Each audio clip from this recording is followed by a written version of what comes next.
प्रश्न 1। बचपन में लेखक अपने मामा के गांव चाव से क्यों जाता था और बदलू को बदलू मामा न कहकर बदलू काका क्यों कहता था? उत्तर।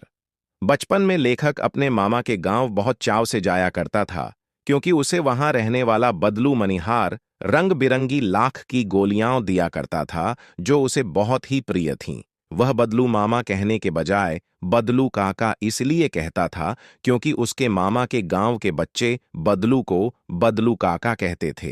प्रश्न 2। वस्तु विनिमय क्या है? विनिमय की प्रचलित पद्धति क्या है? उत्तर। वस्तु विनिमय वह पद्धति है जिसमें किसी वस्तु को देकर अपनी मनचाही वस्तु खरीदी जाती है। इस प्रकार वस्तुएं पाने के लिए हम पैसे की जगह वस्तुओं से ही वस्तुओं का लेन देन करते हैं। बदले समाज में आज वस्तुओं से वस्तुएं नहीं खरीदी जाती हैं। आज ऐसा करना संभव नहीं है, इसीलिए रुपये पैसों के बदले वस्तुएं ली दी जाती हैं। प्रश्न 3। मशीनी युग ने कितने हाथ काट दिए हैं? इस पंक्ति में लेखक ने किस व्यथा की ओर संकेत किया है? उत्तर। मशीनी युग ने कितने हाथ काट दिए हैं। पंक्ति के माध्यम से मशीनों का अंधाधुंध प्रयोग करने से उत्पन्न बेकारी और बेरोजगारी की ओर संकेत किया गया है। चूंकि सैकड़ों मनुष्यों का काम करने के लिए केवल कुछ ही मशीनें काफी हैं, ऐसे में बहुत से कुशल कारीगर बेकार हो जाते हैं। वे बेरोजगार होकर भूखों मरने के कगार पर पहुंच जाते हैं। कारीगरों की इसी व्यथा की ओर संकेत किया गया है। प्रश्न 4। बदलू के मन में ऐसी कौन सी व्यथा थी जो लेखक से छिपी न रह सकी? उत्तर। चूड़ियां बनाने वाले कुशल कारीगर बदलू का काम छिन चुका था। वह उपेक्षित, असहाय तथा लाचार हो गया था। जिन कांच की चूड़ियों से उसे चिढ़ थी वही हर ओर दिखाई पड़ रही थी। अब कारीगरी के बदले कम सुंदरता तथा चमक को महत्व दिया जा रहा है। यह व्यथा लेखक से छिपी न रह सकी। प्रश्न 5। मशीनी युग से बदलू के जीवन में क्या बदलाव आया? उत्तर। मशीनी युग के कारण बदलू का काम छिन गया। वह बेरोजगार हो गया।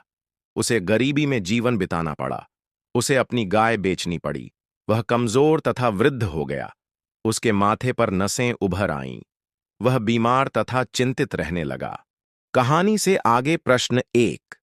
आपने मेले बाजार आदि में हाथ से बनी चीजों को बिकते देखा होगा। आपके मन में किसी चीज को बनाने की कला सीखने की इच्छा हुई हो और आपने कोई कारीगरी सीखने का प्रयास किया हो तो उसके विषय में लिखिए। उत्तर।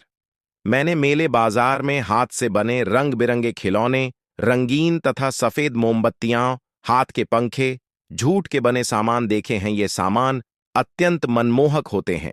मैंने एक कलाकार के पास झूठ से बने सामानों को बनाना सीखना शुरू कर दिया। लगभग 6 महीने सीखने के उपरांत मैं अपने आप सामान बनाकर बेचने लगा। इससे मुझे अतिरिक्त आमदनी होने लगी। प्रश्न। लाख की वस्तुओं का निर्माण भारत के किन किन राज्यों में होता है? लाख से चूड़ियों के अतिरिक्त क्या क्या चीजें बनती हैं? ध्यात कीजिए। उत्तर। लाख से बनी वस्तुओं का निर्माण भारत के राजस्थान, कर्नाटक, उत्तर प्रदेश आदि में होता है।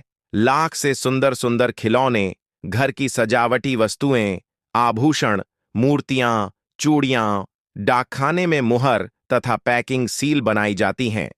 अगर आप सच्चे देशभक्त हो तो इस वीडियो को सब्सक्राइब करो और लाइक